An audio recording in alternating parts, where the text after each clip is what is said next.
На секои 2 години ќе се врши технички преглед за трактори и комбајни, додека регистрацијата на земјоделската опрема и механизација ќе се врши на секои 6 години. Со измените на законот кој што беше усвоен од страна на Собранието, ова има возможено на македонските земјоделци, а како што истакна од Сојузот на земјоделците, оваа мерка ќе значи големо олеснување. Регистрацијата на тракторите и комбајните ќе се врши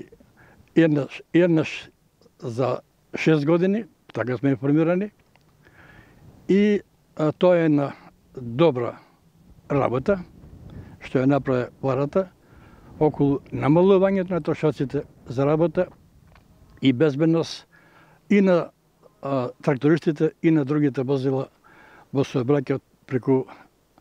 ова регистрација на нашите машини. Исто така, пролонгирана е и рокот за легализација на земјоделската механизација, што во минатото беше проблем за оние земјоделци кои не поседуваа соодветна документација околу потеклото на механизацијата. Меѓуто по барање на нашите невладени аграрни организации и овој проблем е решен и пред некој ден, како што е познато, на предлог на македонската влада, Собранието на Република Македонија направи измени во